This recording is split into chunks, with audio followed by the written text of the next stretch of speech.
तवज्जो फरमाइएगा, मेरा कातिल ही मेरा मुनसिब निकला, क्या मेरे हक़ में फ़ैसला देगा। अब ये बात मैंने क्यों कही, ये 2 मिनट बाद आपको समझ में आएगा। आपको बता दें कि जब नीतीश कुमार पर दलितों को लेकर आरोप लगा था कि नीतीश कुमार दलित विरोधी हैं, तो सबसे पहले जो शख्स दौड़कर सामने आए थे वो थे राजगीर की उनकी ही पार्टी के एक विधायक रवि ज्योति, पूर्व में प्रशासनिक पदाधिकारी रह चुके हैं। उन्होंने साफ तौर पे कहा कि नीतीश कुमार ऐसा कुछ नहीं करते हैं, वो अच्छे व्यक्ति हैं। एक पूर्व के पोस्ट को उनके वायरल किया गया था जिसमें उन्होंने ये लिखा था कि जिस पार्टी में वो हैं उसमें दलितों और शोषितों को बहुत ज़्यादा तवज्जो नहीं दिया जाता है, उनकी आवाज़ नीतीश कुमार नहीं उठा पाते हैं और कुछ हद तक उस पार्टी से वो नाराज़ है। बाद में वो उन्हें टिकट मिलता है, फिर वो जीत जाते हैं और जीत कर नीतीश कुमार के कंधे को मजबूत करने की कोशिश करते हैं। लेकिन बड़ा खेल हो गया है। खेल ये हुआ है कि नीतीश कुमार ने अपने सिटिंग विधायकों की अच्छी खासी लिस्ट को ट्रेस कर में डाल दिया है। मतलब 11 लोगों का टिकट कटा है, कई लोगों का सीट इधर से उधर भी हुआ है। गुप्तेश्वर पांडे पर भी गाज गिर गया है, वो भी चुनाव लड़ने वाले थे। लेकिन जो हाल ददन पहलवान का है वैसा ही कुछ हाल रवि ज्योति जी का भी हो गया है। रवि ज्योति जी राजगीर से विधायक हैं, राजगीर से सीट हटा दी गई है, वहाँ से टिकट कट गया है रवि ज्योति जी का और कौशल किशोर को वहाँ से टिकट मिल गया है। अब ये कहीं ना कहीं अपने आप में एक बड़ा सवाल खड़ा करता है। नीतीश कुमार जी दलितों को आगे बढ़ाने की बात करते हैं, अब ये एकमात्र ऐसी घटना हो सकती है, किसी दलित का टिकट कट गया, अब रैंडमली हो सकता है कि टिकट कटने हो। लेकिन बड़ी बात कहीं ना कहीं ये है कि ये टिकट इसलिए नहीं कटी है कि इस सीट चली गई भाजपा को, इस सीट पर जदयू ही है और कौशल किशोर को मौका दिया गया है। अब रवि ज्योति ने कौन सी बड़ी गलती कर दी है ये सोचना होगा। कुछ दिनों पहले रवि ज्योति का वही जो पोस्ट उन्होंने कुछ सालों पहले किया था, गलती से उनके टाइमलाइन पर वापस आ गया था और हम लोगों ने खबर चला दी थी। अब हमने भी गलती कर दी, अब हो सकता है हमारी ही गलती का उनको परिणाम भुगतना पड़ रहा हो। लेकिन कौशल किशोर जी के टिकट मिलने के बाद रवि ज्योति जी को जब पता चला कि उनका टिकट कट गया है तो उन्होंने फिर से एक बार फेसबुक पे पोस्ट किया है।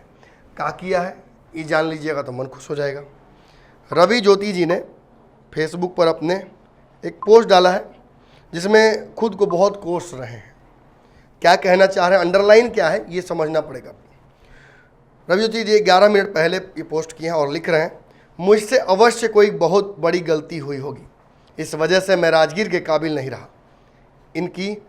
इसकी नैतिक जिम्मेवारी पूरी तरह से मैं लेता हूँ।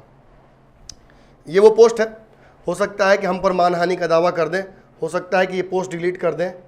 केसेस तो और भी 2-3 हमारे ऊपर हैं, कुछ बहुत प्रिय लोगों ने केस किया है हमारे ऊपर, एक और केस झेलने के लिए तैयार हो गया भारत लाइव। ये जो पोस्ट है ये रवि ज्योति जी ने किया है 11 मिनट पहले। मैंने इसका स्क्रीनशॉट, इसका जो सोर्स कोड होता है वो भी कॉपी कर लिया ताकि केस कचहरी हो तो मैं जवाब दे सकूं, क्योंकि मैं एक पत्रकार के अलावा मैं एक इंजीनियर भी हूं, इसका फ़ायदा उठाऊंगा।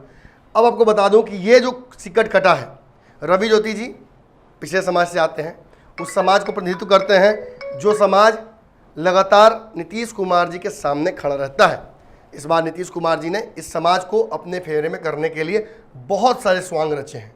उन्होंने आरक्षण से लेकर कहीं ना कहीं नौकरी देने की बात, उनको पदोन्नति देने की बात, उनको अलग अलग तरह के तामझाम देने की बात, ये सारी बातें उन्होंने की हैं। और इसके अलावा एक बड़ा कहीं ना कहीं कानून भी लेकर आ रहे हैं, जिस कानून में अगर किसी दलित के परिवार में किसी की हत्या हो जाती है तो उसको नौकरी मिलेगी, किसी न किसी को परिवार से नौकरी दी जाएगी। अच्छी बात है। इसका विरोध भी हुआ है, अच्छा खासा इसका विरोध हुआ है, उनकी पार्टी के अंदर से भी विरोध हुआ है और विरोधे करते करते श्याम रजक उनकी पार्टी के एक इसी समाज के नेता सीधे तौर पर उनको छोड़कर हट जाते हैं और तेजस्वी यादव के पास चले जाते हैं। फुलवारी की सीट से जदयू के विधायक थे। ददन पहलवान भी कुछ ऐसा ही आरोप लगा रहे हैं कि इस एक समाज है जिसका कहीं ना कहीं प्रतिनिधित्व नहीं हो पा रहा है और पार्टी ने उनकी ईमानदारी का जिस तरह से दिया है सिला, वो ऐसा है कि किसी को बयां भी नहीं कर सकते हैं। अब 11 अलग अलग विधायकों का टिकट कटा है। अब इन विधायकों को अगर ध्यान से आप देखते हैं तो आपको ये एहसास हो जाता है कि नीतीश कुमार ने कई लोगों की टिकट बस इसलिए काट दी है कि किसी न किसी कंट्रोवर्सी में वो थे और अक्सर नीतीश कुमार के खिलाफ जो बोलता है उसकी कहीं ना कहीं पार्टी से छुट्टी भी हो जाती है।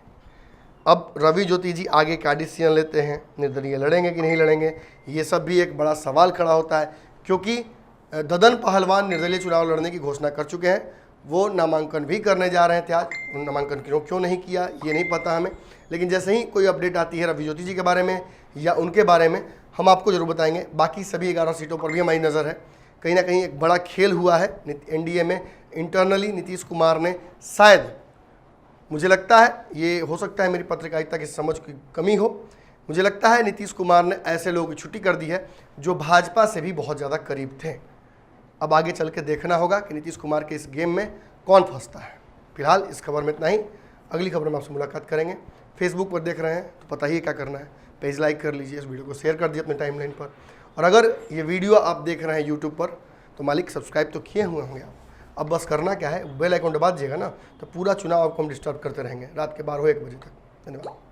बढ़ाएं अपना कदम सक्सेस की ओर शिखर करियर इंस्टीट्यूट के साथ। शिखर करियर इंस्टीट्यूट पूर्वी भारत में एकमात्र कोचिंग संस्थान जो एक्सक्लूसिवली है मेडिकल एंट्रेंस एग्जाम के लिए।